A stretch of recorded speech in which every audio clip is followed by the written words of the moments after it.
This episode of For the Wild is brought to you by Anima Mundi Herbals. Anima Mundi was founded by Costa Rican herbalist Adriana Ayales with the intention of bringing some of the finest plant medicines, medicinal mushrooms, vegan collagen boosters, and high-potency elixirs. Anima Mundi is made in the United States with certified organic, wild-crafted, and sustainably harvested plants and herbs that are sourced from small-scale farms around the world.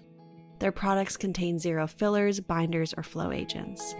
We are proud to receive the support of this woman and BIPOC-owned business that creates magic from plant allies. Our personal pick for this time of the year is Anima Mundi's Relax Tonic for nervous system support. During times of intensity, a couple drops of this tonic immediately soothes the mind and body. To learn more, visit animamundiherbals.com.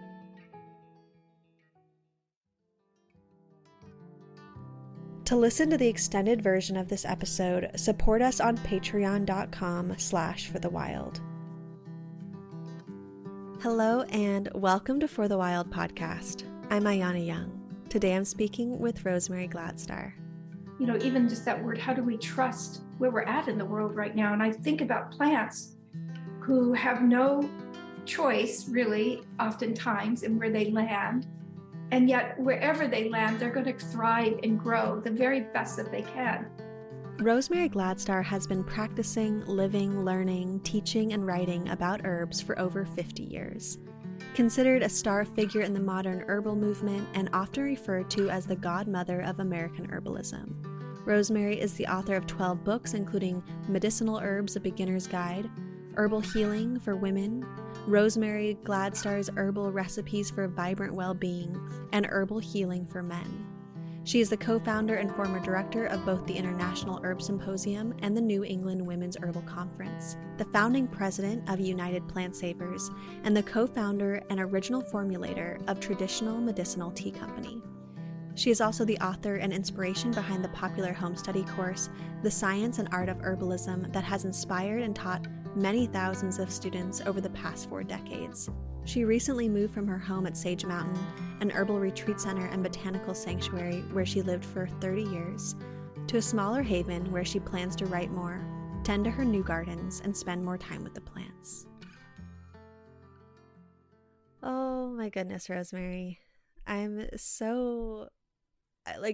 am smiling from ear to ear for all the listeners who can't see me. I'm beaming to be able to reconnect with you. And yeah, so thanks so much for sharing your time with us today. Absolutely. It's wonderful. Wonderful to be here with you. Well, there's so much I want to ask you. And there's so much of my life that I feel like has been influenced by you. Not just your herbalism, but the way you move through this world. I feel like I've learned a lot about how to be the human I want to be, which I'm excited to get into more. But yeah, I think as we open up this episode, I want to start by meditating a bit on the ways that you cultivate the space and tune your mind towards listening to both the plants around you, but also your greater calling towards life. You know, I think it has to do more than anything with just daily practice. You know, like I would say, especially as I've gotten older, I think I did it more naturally when I was younger. It was like just cultivating a spirit of gratitude for everything. And I've had to do it more consciously. You know, I think we go through so many bumps and ups and downs of life. Sometimes we get hit by this major boulders falling on us, you know, and kind of flattening us right out.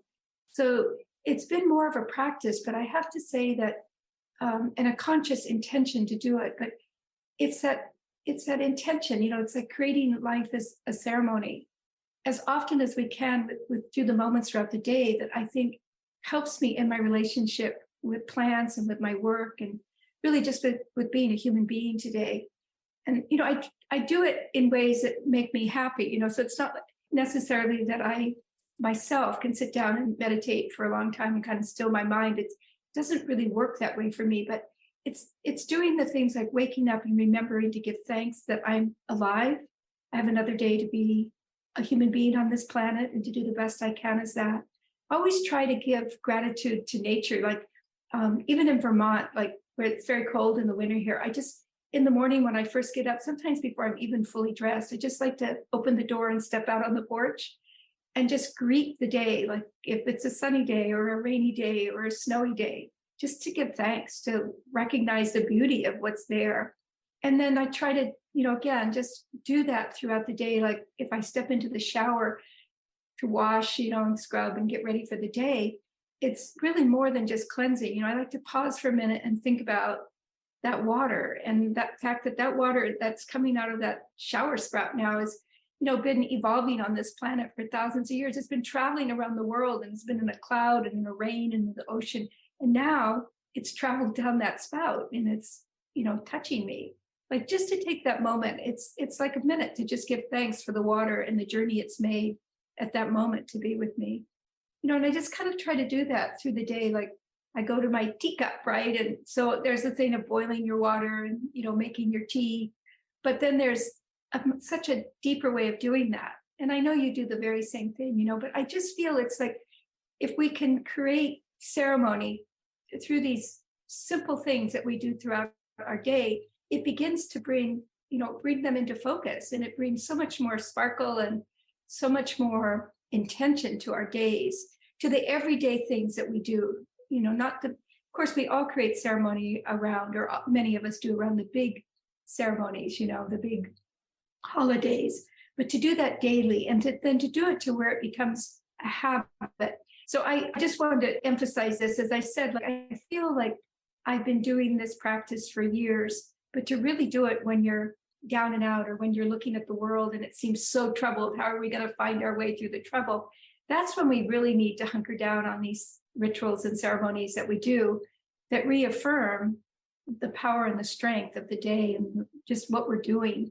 So that's kind of the daily practice, I think. It's getting up, and even when you don't feel like it, just giving thanks because the sun came up that day and the light's there, and and just recognizing that. And as far as, because I know so much of my work centers around plants, but this is another thing I remind myself, even after all these years, make sure you greet your plants, right?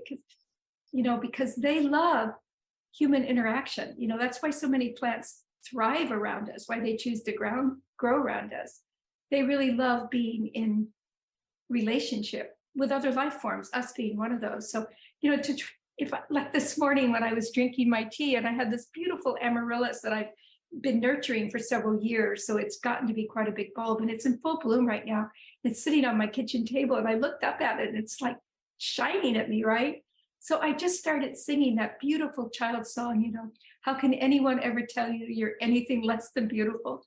And literally I could feel that plant just leaning towards me, glowing back at me. I think those practices that we need to cultivate and need to create habits, and sometimes we need to remind ourselves more than at other times that this is essential to our daily health and well-being, and therefore to the planet's. So yeah, thank you for reminding me to greet the plants. I don't know how I could have ever forgotten that, but I think it can be easy for us to forget these really simple practices, rituals, ceremonies. And I know for myself, when I do forget them, I kind of get lost in the spiral of the overwhelm, or the fear or the stress, or whatever it is that life is throwing at us.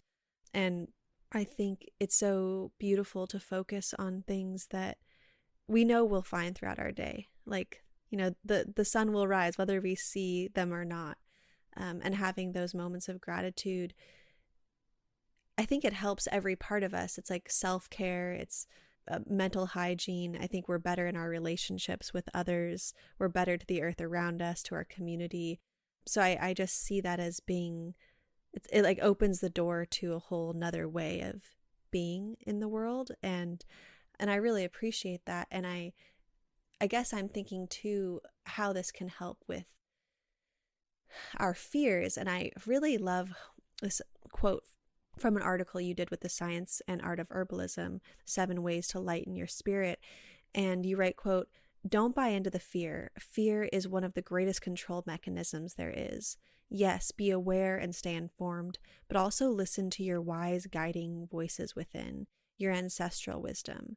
We can practice the art of waking up each morning and give thanks for another day of living, even when it seems particularly difficult or challenging. Giving thanks and gratitude evokes gratitude." End quote. And I wanted to speak a bit about how to face those fears, because I think on so many levels, especially where we are on the world clock with news and social media and climate change and extinction crises and pollution, looking out our windows and knowing that we are up against so much. And yet we go on. And I would just like to hear you speak a bit to that. Yeah, it's such a huge thing, isn't it? It's so easy for us to get overwhelmed, especially in these days, because when we think about the immense amount of information and news from around the world that we can download into our nervous systems, and it's more than at any other time in history. Actually, one time I remember Leah of Rising Appalachia was saying, she was using a quote that sounded quite official, of the amount of information that we get in like one day is more than we might have gotten in a lifetime, with all of the access that we have. So I think one thing that's really important is monitoring. We have to self-monitor, which is really hard to do, right? When you have a bowl of candy in front of you, just take what you know is good for you and no more. We know the importance of being aware. So I'm definitely not about burying our head in the sand. I think awareness is critical right now for all of us. But it's knowing what we can take in and then what we can do. I think you have to match those two things up. So it's like how much we can take in is directly related to what we think we can do, because we need to be active. Otherwise, I think that is part of the sense of hopelessness, when we don't feel that there's an action that we can take.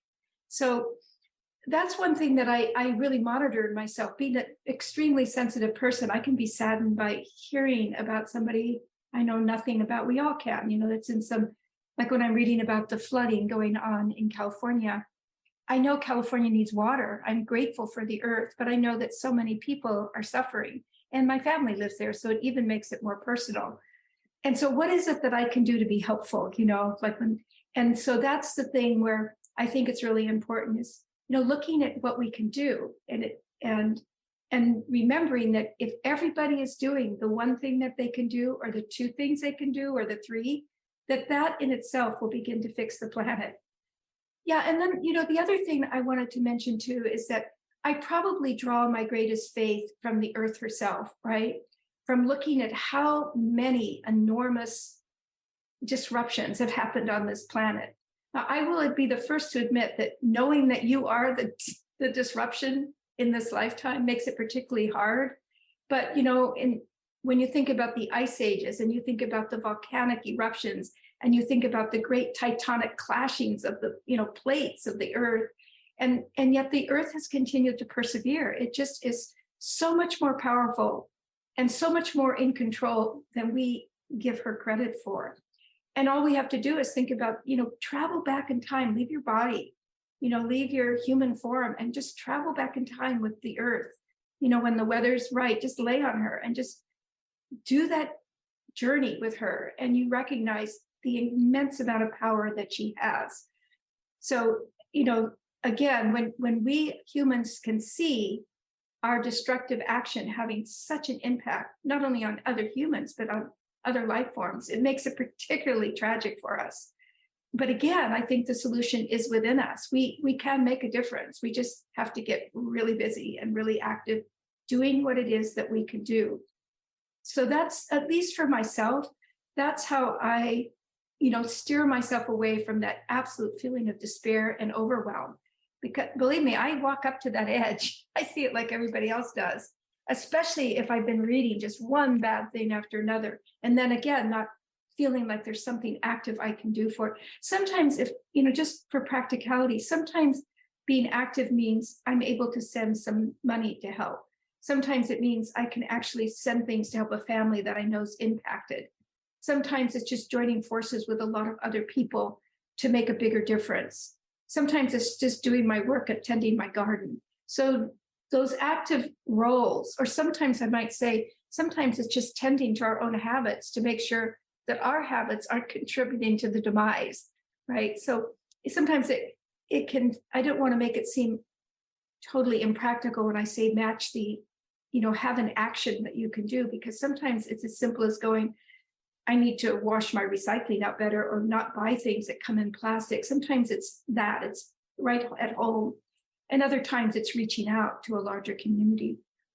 Yeah. So that would be, I think, some of the practice. I think, again, we have to monitor ourselves first. We have to really pay attention to how our imprint is imprinting this earth. And then from there, we can follow the footsteps. At least that's the way that I found to be the most effective. Mm-hmm. Yeah. And I guess something that's been coming to me as I'm hearing you speak is that we're not alone in doing this work or finding ourselves in it. Like when you were speaking about laying on the earth and feeling her and thinking back into history and gaining strength from her, to be able to then have the gratitude and have the self-awareness practices and take action. And I guess maybe more specifically, I'd like to talk about how we gain that strength and the feeling of not aloneness from the plants themselves as they support us in doing this work. Because, of course, we know that herbs can physically help us from ailments or illness, which is amazing, and I'd love to talk about that too, but that they also can offer us a type of partnership and spiritual fortitude when we're working through these massive issues. So yeah, just wanting to hear about that a bit. Thank you. Yeah. When I think about all the major lessons that I've learned about being a good human, some of them have definitely come from other humans and from my good parents, but a huge number of them have come from my direct relationship with the plants. And they're almost like, I would say, they're just so eager to share. It's not difficult to learn to be in direct relationship with the plants, because they've been, well, I would say we have been evolving with them for literally centuries, right? Everything that almost our entire life form depends on them. You were mentioning like our medicine, our food, the air we breathe is just a codependent relationship with the plants, and they with us for that matter. We breathe in oxygen, breathe out carbon dioxide, which they breathe in and purify. It's just a beautiful, co-partnership that's going on. Our clothing that we wear, the shelters that we build. I mean, just, it's remarkable. But the big lessons that I look at, like one of the things the plants can definitely teach us is about trust, which is usually a big issue for people. And you were mentioning, how do we, even just that word, how do we trust where we're at in the world right now? And I think about plants who have no choice really oftentimes in where they land. And yet wherever they land, they're going to thrive and grow the very best that they can. So, they're going to trust that the right amount of air and water and sunlight is going to reach them. And if not, then they go back to the earth, and they oftentimes will put seeds. And so there's this amazing level of trust that I've learned from being with plants, just from watching the way that they thrive wherever they're planted. Not always, but, we've seen these bristlecone pines on the top of those mountains where there's no soil, all rock, tons of wind, cold weather. And yet those bristlecone pine will just thrive on what's given them.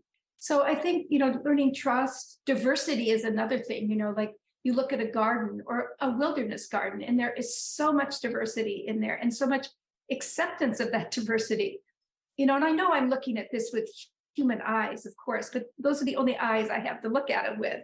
And when I'm receiving my lessons from these plants, that was one of the things that I learned early on. I would look at this, it was about beauty and the acceptance of all the different forms of plants that were growing in the garden, and that there was not one plant that you would look at and go, oh, that's a weird color, or that doesn't fit in, or that's not a beautiful plant. They all looked beautiful, and all together they made this beautiful, diverse bouquet. So it was just that acceptance that everything is different, but everything together creates this beautiful organic bouquet, of beauty. I would say even lessons of biology and sex, you look at how plants, flowers, just, they're the sexual organs of the plants, and they're so beautiful and they're so scented, and they just put themselves out there, just attracting the different pollinators that go by. Not that necessarily as humans we want to do that, but it's certainly a very, very different view than humans have of their sexual organs. We cover them up very religiously, really, and hardly ever think of them as these blooming, beautiful, scented flowers. So, and even that final giveaway that I was mentioning earlier, death and renewal, the plants just do it, when they live their lives, and then the trees just, might live for many years as just these, big dead trees. And yet, even in their death, they give out so much, and then they fall back to the earth and become the earth again. So there's these incredible teachings that the plants offer us. And, how we learn those things is just spending time with them. It's like when you want to learn from any teacher, if there's some special human teacher that you want to learn from, you go and sit with them, and you be at their feet for a while, and so it's really that way with the plants. We can read all about them. There are so many great books. We can read about how to be in plant spirit communication, and those books can inspire us, but they can never do what just going and being with the plants. And being with them, I mean, taking care of them, working with them, protecting them, being in relationship with them, receiving from them, and all the very many ways that we can stand up for and with the plants today. Then those plants, just because they're primed to do it and because they want to do it, just download that information into us. I mean, really, honestly, that's how when we see this amazing renaissance of people, herbalists, we might say, or plant lovers, I'd like to broaden that term. It's because the plants are just downloading right now into people. Just, if you even show an interest in the plants, they're feeding that information because they need us. The earth needs us right now. And it is definitely asking us to stand up for it, to take our stand, to do our watch. So I really think, I think we laugh sometimes in the herbal world, saying what people are drawn into plants, or they think they're drawn into them because they have health issues, or they want to be more independent of the modern medical world, or just more informed. And I think all of that is part of it for certain. That definitely has helped fuel the herbal, quote unquote, renaissance. But I think it has far more to do with the plants calling on their plant warriors, to step up for them, and, to take a stand, on which, people like yourself are doing in such a grand way. I do it in a much smaller way. But if we all, again, like what I said, if we all just do what's in front of us to do, and do it with joy in our hearts, we will accomplish this enormous task that we see in front of us today. I'm certain of it.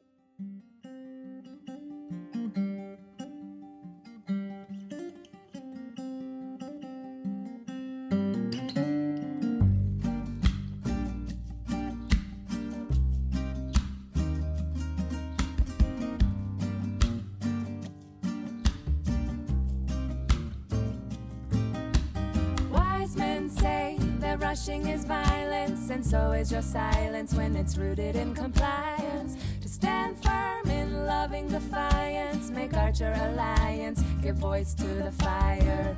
Move people to the beat of the wind, gather yourself and begin to dance the song until it ends. We are winners, champions of the light, forming in numbers and might. Keep the truth close inside in woman. Something you said took me down this thought process that I don't think I've been able to articulate as of yet. So bear with me as I try right now. But I think, especially with plant kin and just the more than human world in general, the trees, the plants, the soil, the whales, there's so much that is changing, and there's so much that we're losing right now. And there is so much heartbreak in that, when we know we're in a biodiversity crisis, and goodness, it's, I know in my own journey through that grief, there's been these times of just the shattering, and then potentially the hardening of my heart, or the desensitization just to get through it, and then the shattering, and, it goes in these waves. And I guess what I'm trying to get at with this is that ecosystems are changing. Forests are changing. Meadows are changing. we don't see a lot of the plants that we saw 200 years ago. I think some of them are hiding underground as seeds, waiting for a time when we're kind of have our act together. And then they'll be like, we've been here, but we weren't ready to come back up yet. But I guess there's this thought that I'm having is how we love what is. And whether that means, we go into a place that once was old growth forest, and maybe it's not that anymore. I mean, most likely it isn't. And it could be a type of different landscape that has plants that were like, but you're not the plants that, okay, I guess what I'm thinking of, like you see some old growth forests that were logged, and then a lot of times logging companies will come in and spray erosion control. And then there's invasive plants, or there's plants that were never supposed to be there in the future. And some people look at that as just horrid and painful and a big problem that must be eradicated. On a global scale, eradicating all of these quote problem ecosystems, I don't know if I'm not really sure if this is the way we are, if this is where we should put our energy. But I'm trying to get to this question of how do we love what is and love the plants that are coming up for us, and knowing that it's not going to always stay one way.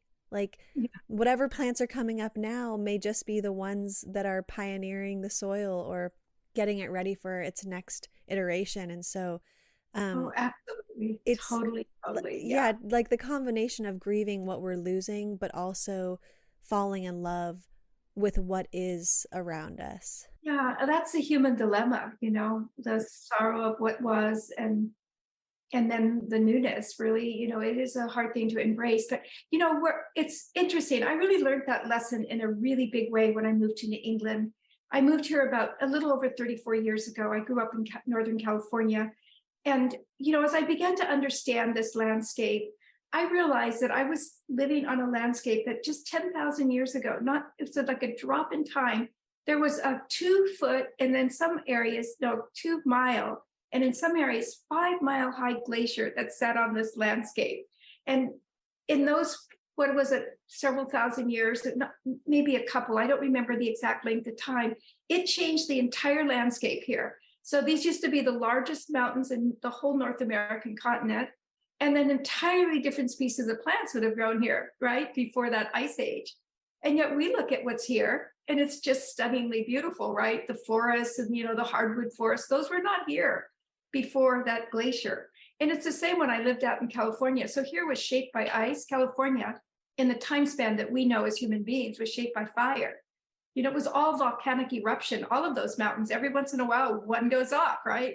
And you see an incredible disruption. And yet in that disruption is all the new life that human beings in a few thousand years, or animals, maybe not humans, but animals, and that's animals will come to appreciate, right? And that's what I was trying to say early on, that the earth is got a destiny of its own, and it has had periods of terrible destructions. Huge meteorites have landed and totally changed life form on the planet, and many, many other things that we have some history of and not a lot. What makes this one so particularly difficult is we're the modality of change, and we can change that. We realize if we work together, we can change some of the damages that we're seeing. And really the choice, when I look at that place that you were talking about, kind of the despair and the hope of, it's a choice that we make, almost every day. Do I feed into the despair that will just sink the ship more? Am I going to go to the end of the ship that's sinking? Or am I going to do my job to go up to that other end and do the work that needs to be done to make our Mother Earth, the ship, sail again, right? And that's, again, where I was saying, to think of that task as it's enormous, right? It's overwhelming for us as human beings, for most of us. But when we go to those simple tasks that we do every day, and that's why I was saying the importance of doing these so small ceremonies every day that reconnect us to nature, to the plants in our house, to the water coming out of the shower, to the day, whether it's the sun shining or those are so important because it fortifies our connection to the earth and just to the changing times right now.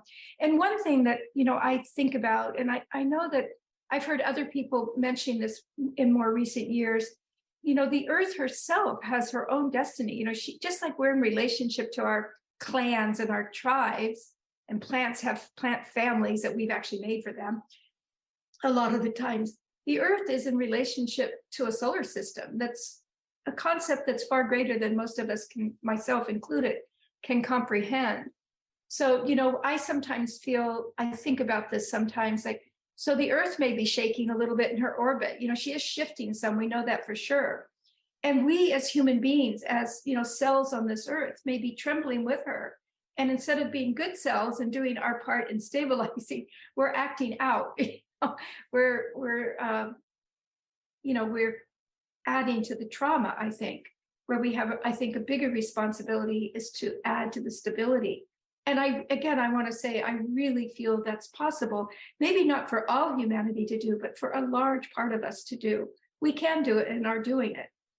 And so, yeah, I think, and then the last thing, Ayana, that I want to just say, it's on a very simple level, but, when you were talking about, looking at the plants that move into damaged areas, or, when people have thought that rehabilitation means going spraying poison on all these plants and killing them, and somehow that's going to help the earth and bring back the original plants, right? And it never does. It just isn't going to work. But so there's a better way to look at it, and that's that plants have been traveling throughout time. They're designed to travel. Some travel very quickly, through mechanisms of seeds. They grab onto passing animals, passing people, your socks. Some are enticing to birds who eat them, and the birds poop and the seeds go all over. Plants, and some travel very, very slowly. They get very connected with where they live. They want to be left alone. They're those habitat-specific plants, that many of those are rare and endangered, as you were saying, because the habitats are quickly changing right now. So plants have always been changing, and almost always we see the new, what I call them, the warrior plants, or the they're the plants that come and they have this tremendous capacity to root down and to thrive, and then to change the soil. And they're always going to add to the soil, almost always, when you study what they're doing to the soil.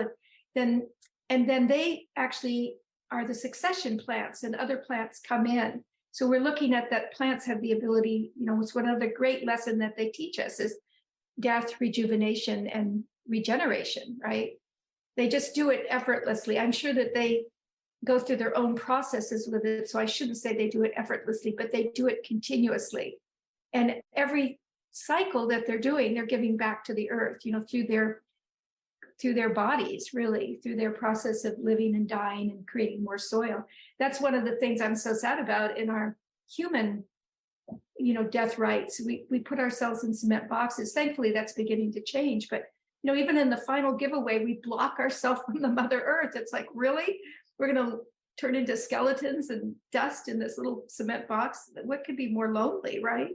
But plants and animals just give themselves to the earth and then become the earth again. And so, yes, so many of these plants that are coming in have purpose and meaning. And almost always they're coming in to heal the soil. And interestingly enough, many of those plants that we call invasive plants are also incredible healers. And many of them are designated for some of the major illnesses that we're seeing now, like the viruses, or like Lyme disease. Japanese knotweed is a perfect example, or purple loosestrife, which is another one, isn't it? Because, well, first of all, let me say Japanese knotweed is a powerful antiviral and actually is shown to fight spirochetes, like Lyme disease, and the COVID is another one.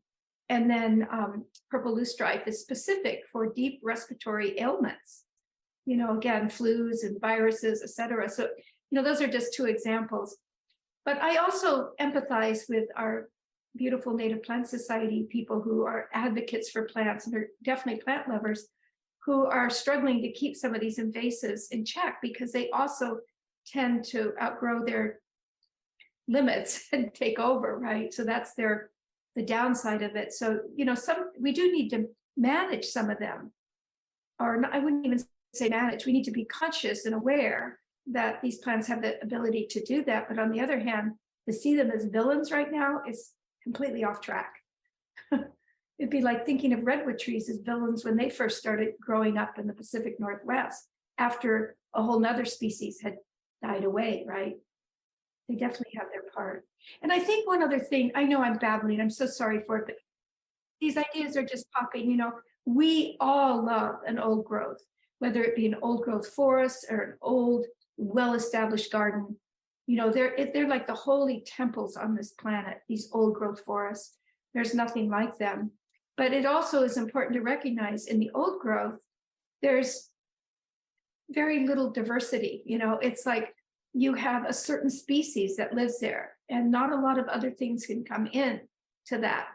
It's just, because of the shade covers and because of the acidity often or whatever has been dropped down by the leaves of those trees. And it's the same in a well-established garden. Like in a managed, maintained, well-established garden, there's not a lot of room for diversity. It's all very, in a garden, it's mapped out by humans, yes. But in the old growth, it's mapped out by nature herself. So it's not to say that we don't need those old growths. I will defend them with everything I have in my life. But it is interesting, I grew up in the redwood forests in Northern California, and it was so easy to learn the plants in those forests. I'd go in and there was maybe 100 or 200 plants that grew there. And that was about all you were going to find. And then I noticed when I came to New England, I lived here when that big ice storm happened. And when that ice storm, we don't have old growth forests here. It's a tragedy because the forests we have very few acreage of forests because they've just been logged for so many years. But we had good, healthy forests on our land in Sage Mountain.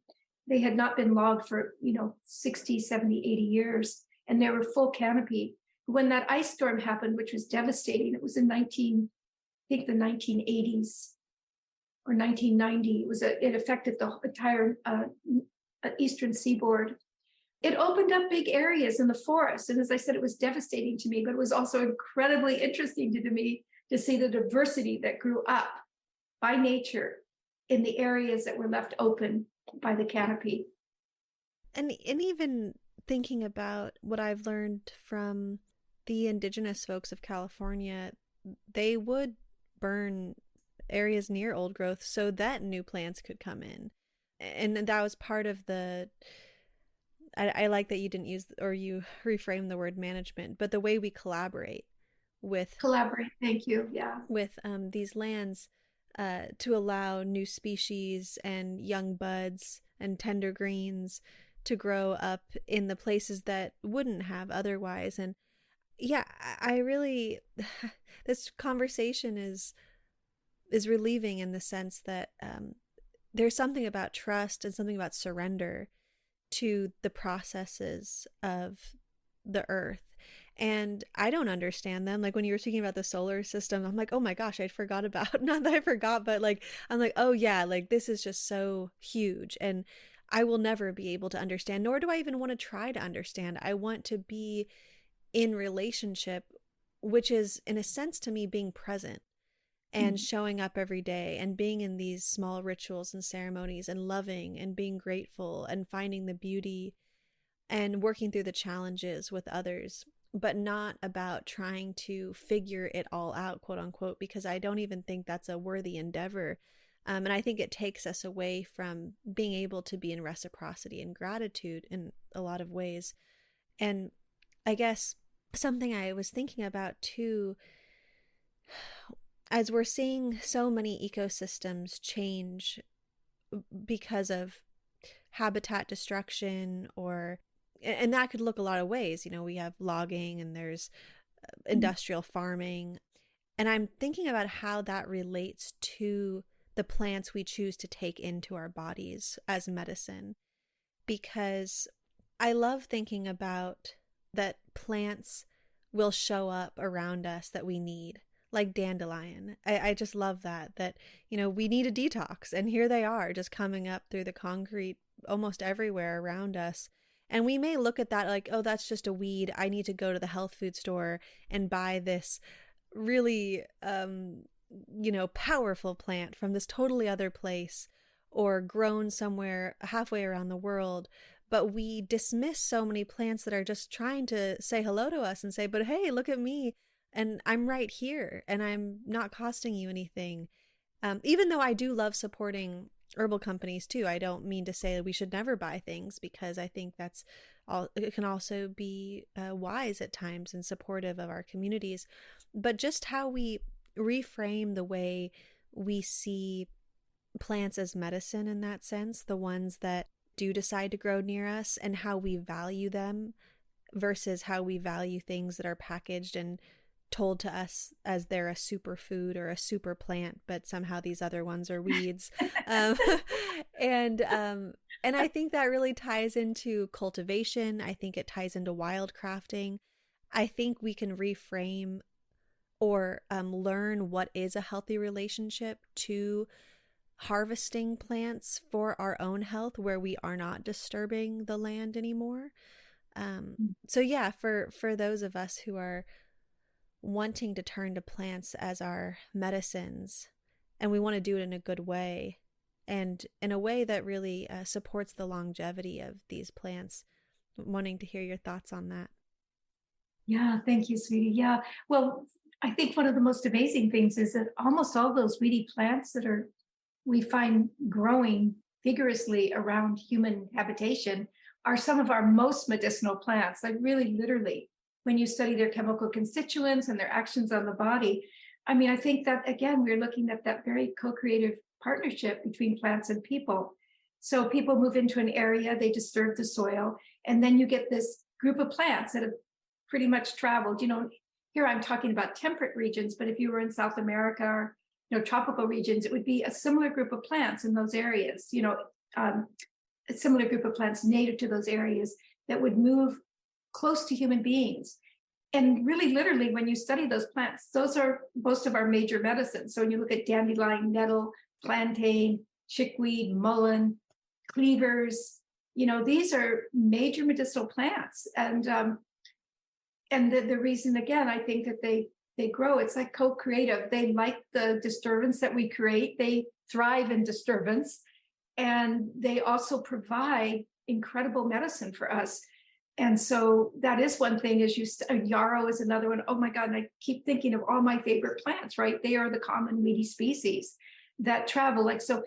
Growing up in a temperate region, anywhere in the world that I travel that has a similar kind of Mediterranean climate or a temperate area of the world, I'm going to find all of these plants that I grew up with as a child that are my best friends and also my most favorite healers, right? Because they have traveled with human beings and been passed down. Like when the settlers first came to this country, for better or worse, I might say, but they brought them. It wasn't like a lot of these plants just didn't steal aboard. They were carefully selected to come aboard with these pioneers because they were their valuable medicines and they were the familiar medicines, right? So, and then, of course, there is something to using, there's a lot of medicines that don't grow in our bioregions that are very powerful, very healing. And again, when I look at traditionally, people have been trading herbs since the beginning of time when they first started using plants, trade it with tribe, and people would pack them into their camels and travel around because, people who use plants love to share. And so plants have found their way. So I'm not saying that it's not appropriate to use herbs from other regions. And, like you were saying, it's totally appropriate to support your local herbalists and, the people who are growing herbs organically. But I do want to emphasize that your most important medicine is growing in a weedy patch around you in your garden, somewhere down the country lane or in a city lot. You can find all these plants. Or else it's in your kitchen closet, right? Because, every single spice and herb that you have, if you're a cook, are all some of our most potent medicines, like rosemary, thyme, oregano, marjoram, turmeric, ginger, garlic, onions. Those aren't secondary medicines. Those are primary medicines that we use for, daily treatments for the everyday health and care of human beings. And so they found their way. They wiggled their way into our kitchen, right? So we're always using them constantly. It's kind of wonderful, I think. But I do want to share this for listeners who are new to herbalism. It is critical when you buy herbs to make sure that you're getting them from ethical companies. And that's kind of a strange term, and we all know what that term means, but there's not a company that's going to say I'm an unethical company, or a wildcrafter that's ever going to tell you I wildcraft unethically. So you have to have a standard. I would just say go by recommendations of people who recommend companies that support local farmers, organic cultivation, and fair trade herbs. There's a really important book that is, I think, a really good reading for anybody coming into this field. It's called The Business of Herbs by Anne Armbrudt. It's really not about the business of herbs. It's about where your plants come from and just being conscious and aware. And I also usually like to suggest that you go to the United Plant Savers website. It's an organization that's kind of the watchdog organization for medicinal plants in the United States. And it has a list of plants that are at risk or endangered, usually because of overharvesting or habitat destruction, that we really probably shouldn't be using from the wild right now. So that would be the place to start with, is be informed. If you're going to move into herbal medicine, cultivate an interest in it, which I highly recommend you do for a number of reasons, to be informed of where your plants come from. It's important. I think we should be informed where our medicine is coming from, period. So even if you're using allopathic medicine, you should know where that medicine is coming from.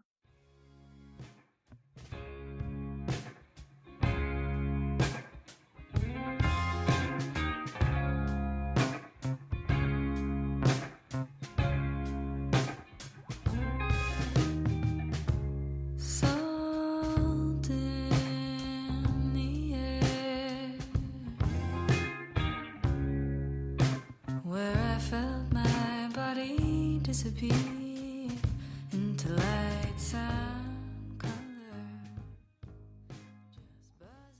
Gosh, there's so much to say, and I know we've been talking for quite a while, so I'm trying to wrap it up here. And it would be nice. May I share one little please. Practice that may be helpful to you? So one thing, when I first started hosting these large herb conferences, I was in my early 20s, and at the end of the conference, you would get all of this energy directed at you, right? And you'd also get, people's complaints or whatever. And I would realize after I'd hosted this incredibly amazing event, I would feel kind of yucky afterwards. Like I felt that, like, why aren't I feeling just amazing? And I realized because I was holding these thoughts that were coming, and they weren't really mine. They were like, just like this event was a calling, all the good energy and all the bad energy was just compost. And so I remembered this saying that was, Lord, make me a hollow reed from which your voice may speak. And that always became, still to this day, that became my mantra. I just want to be a vessel and let that energy flow. So all that good energy, I just receive it. I give great thanks for it. I just let it flow right back and give it as a gift to the earth. And then all the criticism, I take what I can from it. I try to change things if I can, but a lot of times I can't. So I just give thanks for it. Just let it flow through me and offer it back to the earth. It's really a very wonderful practice, and it has been a guide for me. And it's really helped me at those times when I could get really stuck. That is really helpful, and I feel like I've known either in myself or in other friends who have done their own versions of that and got caught up in the inner turmoil and how to release and give the energy back. And I guess that's kind of a nice way to begin to close, is how we give that energy back. I think about your journey with Sage Mountain, and oh gosh, yeah, it feels reminiscent in a way. Of course, you were there a lot longer than I was at Cougar Mountain, but to love land and to cultivate plant and human community and put so much of your heart and soul into somewhere, and to also know when it's time to let go and to allow the next stewards to come in. And there's so much about, I think, encouraging intergenerational conversations and healing within this transition. I think there's this question of, or this thought of ephemerality and permanence and what we leave behind, whether that be a garden or a collection of stories or learnings passed down through generations. Like, I think what you've done with Sage Mountain, I'm sure there's there's hours of stories and learnings and practices there, but I would just love to hear you speak about what it has been for you to cultivate so much there and how you've learned to leave behind something permanent and at the same time something ephemeral. Thank you. Yeah, it's a beautiful, when I moved to Sage Mountain, I left California and my community there and the herb school and, my store. I moved to a place I'd never been. I'd never been to Vermont. It was like sight unseen. And when I drove up the road, it's like about a mile long dirt road that goes up into the mountains. The minute I saw it, I was just madly in love. I felt like I came home, though I learned as the years went on, it was a very different feeling of home that I had for the place I was born and raised. But it was a recognition of that land. And some of my best years, I was there for a little over 30 years, maybe 32 or 33 years. And some of the best, it was such an active place with classes and courses and people coming and interns. But then there was the wilderness there. It was a 500-acre piece of land that abutted around an 80,000 acre wilderness. So in Vermont, that's a lot of wilderness. It's actually considered one of the largest contiguous wilderness areas in Vermont. And and I always had wanted to caretake land and own land, have land in order to preserve it. I didn't have any idea what that meant. I didn't realize it was a lot of work. And also when you are in wilderness, as you so well know, you are face up against all the threats to it. It's not like you're reading about it or not like it's in somebody else's backyard. Forest preservation and, the logging companies and all the land getting logged around you. And then nature herself, comes in and I remember, I would think it was I mentioned this, the ice storm in the late 1980s. I think it was around 1990. Actually, it was 1994 or 1993, because it was exactly 20 years ago that it happened. Anyway, when that ice storm happened, I thought Mother Nature makes a bigger mess logging than humans do. It was a major mess. It was like all the northeastern seaboard was just hammered with that ice storm. And yet, where I got to watch that land rebuild itself. We had a couple foresters come out to try to direct us what would be the best thing to do for our property. And a lot of the landowners around us were being advised it was better to log because you cut down on the insects. But we ended up not doing that. And our forests are definitely the most healthy forests in that entire area, because nature was able, of course, right? I wasn't at all surprised, was able to heal itself. So the land, even more, I would say the people, the memories I have of all the great people I met there in the classes and the intern programs, they just filled my heart. But it was really that relationship with the land. It's where I really began to hear the plants actually talking to me and directing me about replanting at-risk plants, and where United Plant Savers was formed I heard that message right from the plants that were growing there. So it was a really huge thing. But as my husband and I were growing older, the amount of work it took to maintain it was just more than we could do. And we were getting tired from that work. And we were also, at that time, I was almost 70. I was getting to that place where, it was more of a burden. Like I think about, the next year, and I've got to do all this stuff just to maintain this place. And my husband was thinking the same, because we had tons of snow and there was all the management of snow and a lot of outbuildings, all the management of the outbuildings. So we knew we wanted to pass it on. We wanted to find new owners. But our primary concern over anything was finding the right person or persons or group of people. And that was a 10-year process, actually. It took 10 years for us to really, there were a lot of people who came really interested in buying it, but they had different visions for it.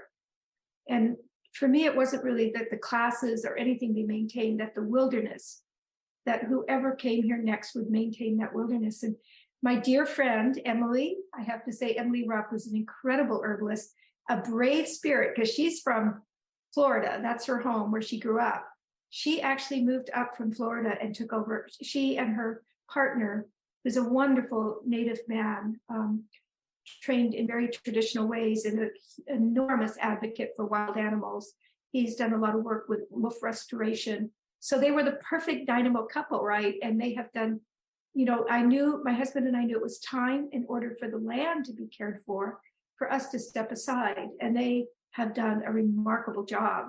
So once again, in my life, it was just the right people coming in, and offering us help in a time that we really needed to pass that land on.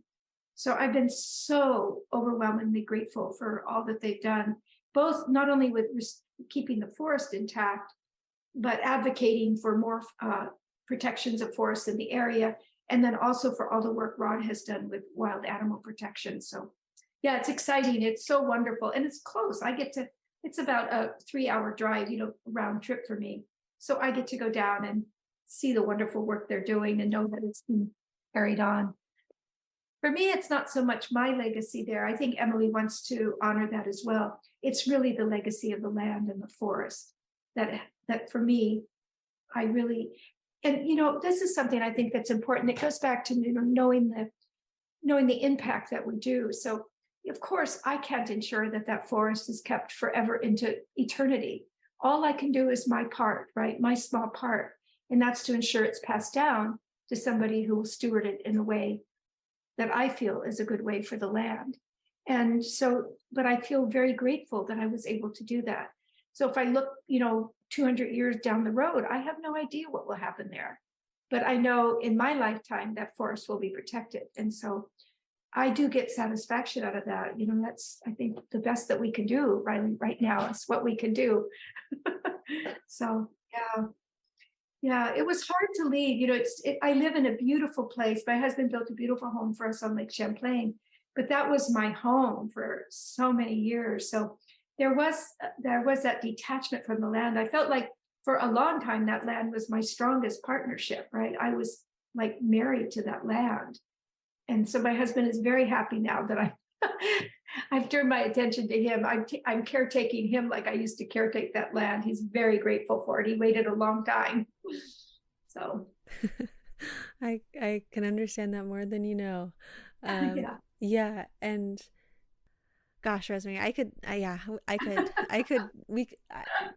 just keep going for a long time, just grab a snack and sit down for longer. But I just appreciate your time with us today. And it's been so good to catch up. It has been. It's been always a delight to talk with you, sweetie. You inspire me. You and the young people, I think that's my hope, because I just see so many of you, giving your life to this work. And yeah, some of those things that are so frustrating to change are because of the older generation. Even the good meaning, the evolved older generation, but there's ruts that people get in. It will be the same with your generation. It just happens.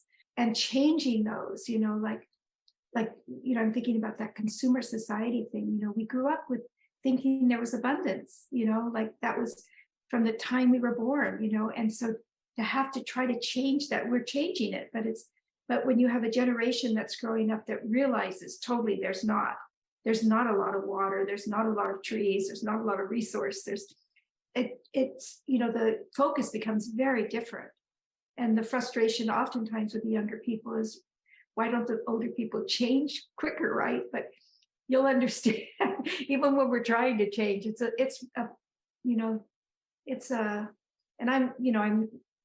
I think many people of my generation have made enormous contributions to the changing world for certain, in really positive ways. But I also recognize that, there's I think about the Walmarts and the things like McDonald's and stuff that all came up with my generation. Thankfully, I can say I've never been there, but I have been to Walmart, but I've never gone to a McDonald's. But those were the things that my generation grew up with.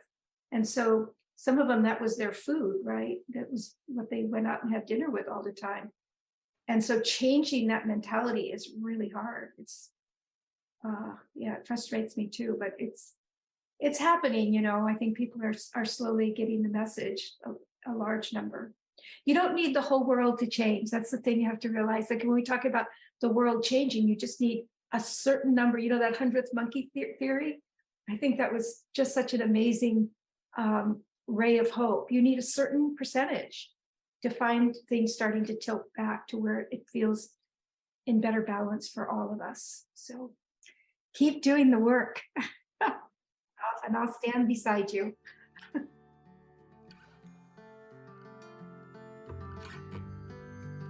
Thank you for listening to For the Wild podcast. The music you heard today was by Eliza Edens, Rising Appalachia, and Leah Thomas. For the Wild is created by Ayana Young, Erica Ekram, Francesca Glassbell, and Julia Jackson.